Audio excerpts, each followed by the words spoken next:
اس تشریح سے یہ بات واضح ہوتی ہے کہ الحمدللہ رب العالمین ایک ایسا جملہ ہے جس میں ایک دعویٰ کیا گیا ہے اور اسی جملے میں اس کی دلیل بھی فراہم کی گئی ہے۔ یہ دعویٰ تو یہ ہے کہ الحمدللہ یعنی تمام تعریفیں اللہ کی ہیں، جس کا مطلب پیچھے میں یہ عرض کر چکا ہوں کہ اس کائنات میں جس چیز کی بھی تعریف کی جائے گی وہ حقیقت میں اللہ تبارک و تعالیٰ کی تعریف ہوگی، لہذا اللہ تعالیٰ ہی تمام تعریفوں کا صحیح مستحق اور سزاوار ہے، اور اس دعوے کی دلیل ہے رب العالمین کہ تمام تعریفیں اللہ کی ہیں۔ کیوں؟ اس لیے کہ وہ سارے جہانوں کا پروردگار ہے، وہی ان جہانوں کا پیدا کرنے والا ہے، وہی اس کو پال رہا ہے، وہی ان کی نگہداشت فرما رہا ہے، وہی ان کی ضروریات کو پوری کر رہا ہے۔ تو اس لیے تمام تعریفوں کا استحقاق اسی کو جاتا ہے، کسی اور کو حقیقت میں تعریف کا استحقاق نہیں ہے۔ اس کی مثال ایسی سمجھیے کہ جیسے اگر ایک لکھنے والا کوئی اچھی تحریر لکھ رہا ہے تو وہ لکھنے والے کی طرف منسوب ہوتی ہے، اگر حقیقت میں لکھنے والا اس کے ہاتھ میں قلم ہے جو لکھ رہا ہے تو، لیکن اگر کوئی اچھی تحریر لکھی ہوئی ہے، کوئی اچھی تصویر بنی ہوئی ہے، کوئی اچھا منظر نظر آ رہا ہے اور کسی نے کوئی سینری بنائی ہے تو آپ اس کو جب تعریف کریں گے تو فوراً تعریف اس شخص کی ہوگی جس نے یہ سینری بنائی، جس نے یہ تحریر لکھی، جس نے یہ کتاب تحریر کی۔ اگر کوئی بیوقوف یہ کہنے لگے کہ بھئی یہ تو تعریف ہونی چاہیے اس قلم کی یا اس پین کی جس کے ذریعے اس نے یہ تحریر لکھی ہے یا سینری بنائی ہے، تو یہ حماقت کی بات ہوگی، اس لیے کہ اس قلم کا تو بیچارے کا کچھ اختیار نہیں تھا، یہ تو ایک ہاتھ تھا جو اس کو مختلف طریقوں سے چلا رہا تھا۔ وہی قلم اگر کسی اناڑی کے پاس چلا جاتا، کسی بچے کے پاس چلا جاتا تو وہ ٹیڑے ترچے خطوط بنا کر بالکل بیکار قسم کی چیز بھی سمندر عام پر لا سکتا تھا، لیکن کیونکہ ایک ماہر لکھنے والے کے پاس پہنچا اس لیے اس سے تحریر بہت اچھی ہو گئی۔ تو اسی طرح جس کائنات میں جتنے بھی اسباب ہیں وہ سارے کے سارے ان کی مثال لکھنے والے کے ہاتھ میں قلم جیسی ہے، ورنہ اصل میں اس سبب کو مؤثر بنانا اللہ تبارک و تعالیٰ کا کام ہے۔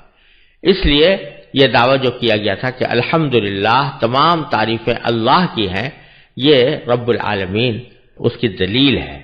اور اگر آدمی اس پر غور کرے تو پتہ چلے گا کہ واقعتاً اس کائنات میں حقیقی تعریف صرف اللہ ہی کی ہو سکتی۔ یہ الحمدللہ رب العالمین کا مختصر مفہوم تھا۔ اب اس کے بارے میں دو تین باتیں اور قابل ذکر ہیں۔ پہلی بات تو یہ کہ اللہ تبارک و تعالی نے اپنی کتاب کا آغاز الحمدللہ رب العالمین سے فرمایا۔ بسم اللہ الرحمن الرحیم کے بعد سب سے پہلا جملہ یہی ارشاد فرمایا گیا کہ الحمدللہ رب العالمین۔ یہ در حقیقت ایک تعلیم ہے، اور حضور اقدس صلی اللہ علیہ وسلم نے اس تعلیم کو واضح بھی فرمایا ہے کہ جب آپ کوئی خطاب کرو، کوئی اہم بات کہو یا کوئی تحریر لکھو تو اس کا آغاز الحمدللہ سے ہونا چاہیے، اللہ تبارک و تعالیٰ کی تعریف سے ہونا چاہیے۔ اور وجہ اس کی یہ ہے کہ جو کچھ بھی توفیق ملے گی وہ اللہ تعالیٰ کی طرف سے ملے گی، جو خیال دل میں آیا ہے وہ بھی اللہ تبارک و تعالیٰ کا پیدا کیا ہوا ہے، اس خیال پر عمل کرنے کا جو طریقہ سکھایا ہے وہ بھی اللہ تعالیٰ نے سکھایا، اور اس کو اس طریقے پر عمل کرتے ہوئے جب وہ عمل کرو گے تو وہ بھی اللہ تعالیٰ ہی کی توفیق ہوگی۔ لہذا پہلے ہی قدم پر یہ احساس دل میں پیدا کر دیا گیا ہے کہ جو کچھ میں کرنے جا رہا ہوں یا کہنے جا رہا ہوں وہ سب کچھ اللہ تبارک و تعالیٰ کی توفیق کا مرہون منت ہے، اور اگر اس میں کوئی اچھی بات ہوگی تو وہ در حقیقت اللہ تبارک و تعالیٰ کی تعریف ہوگی. ایک مقرر ہے، بہت اعلیٰ درجے کی اس نے تقریر کی ہے، تو اس اعلیٰ درجے کی تقریر کا جو اصل لطف ہے اور اس کے اندر جو حسن پیدا ہوا ہے وہ تمام تر اللہ تعالیٰ کی تخلیق سے اور اس کی توفیق سے ہوا. اور عام طور سے ہوتا یہ ہے کہ بندہ جب کوئی اچھی تقریر کر لیتا ہے یا اچھی تحریر لکھ لیتا ہے تو خود اپنی خود پسندی میں مبتلا ہو جاتا ہے اور دل میں خیال آنے لگتا ہے کہ میں نے بڑا تیر مار لیا، مجھ سے بہت اچھا کام ہو گیا اور میں نے بہت کارنامہ انجام دیا. تو اس کے نتیجے میں بعض اوقات یہ خود پسندی انسان کو کبر تک اور تکبر تک لے جاتا ہے. اس کے نتیجے میں بندہ جو ہے متکبر بن کر دوسرے لوگوں کے ساتھ اہانت کا معاملہ کرتا ہے، تحقیر کا معاملہ کرتا ہے، اور بعض اوقات یہ اہانت اور تحقیر ان کی شدید حق تلفی کا سبب بن جاتی ہے. تو اللہ تبارک و تعالیٰ نے اس سورہ فاتحہ میں سب سے پہلے الحمدللہ رب العالمین کا کلمہ لا کر اور نبی کریم سرور دو عالم صلی اللہ علیہ وسلم نے اپنے قول و فعل سے اس پر عمل فرما کر ہمیں یہ تعلیم دی ہے کہ جب بھی کوئی اہم بات کرنا چاہو یا اہم کام کرنا چاہو تو پہلے الحمدللہ رب العالمین کہہ لو، تاکہ تمہارے دل میں تکبر کے، عجب کے، خود پسندی کے جذبات پیدا نہ ہو، بلکہ اللہ تعالیٰ کی دی ہوئی توفیق پر اس کا شکر ہو. اور شکر کی خاصیت خود قرآن کریم نے بیان فرمائی ہے کہ لئن شکرتم لازیدنکم، اگر تم میری نعمتوں کا شکر کرو گے تو میں تمہیں اور دوں گا. تو اس سے یہ شکر کے فوائد بھی حاصل ہوتے ہیں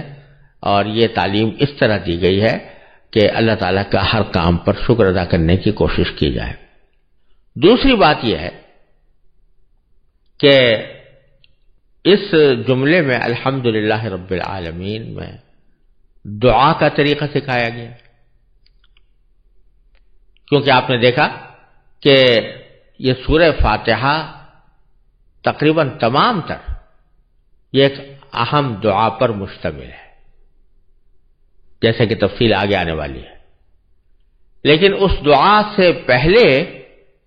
الحمدللہ رب العالمین الرحمن الرحیم مالک یوم الدین، یہ تینوں جملے ایک تمہید کے طور پر ارشاد فرمائے گئے ہیں اس دعا کے لیے جو آگے آنے والی ہے. اس سے یہ بات معلوم ہوئی اور احادیث سے بھی یہ بات ثابت ہے کہ جب بندہ کسی بات کے لیے اللہ تبارک و تعالیٰ کی بارگاہ میں دعا مانگے تو اس کو دعا کا آغاز اللہ تعالیٰ کی حمد سے کرنا چاہیے اور نبی کریم سرور دو عالم صلی اللہ علیہ وسلم پر درود بھیجنے سے کرنا چاہیے. یعنی پہلے الحمدللہ رب العالمین کہہ دیں اور پھر نبی کریم سرور دو عالم صلی اللہ علیہ وسلم پر درود بھیجنے کا کوئی کلمہ کہہ دے، اس کے بعد اپنی حاجت اللہ تعالیٰ سے مانگے. یہ اور حضور اقدس صلی اللہ علیہ وسلم سے یہی بات ثابت بھی ہے. اس کی کیا وجہ ہے کہ اللہ تعالیٰ کی حمد سے آغاز کیا جائے دعا کا؟ یہ ایک بہت اہم بات ہے اور وہ یہ کہ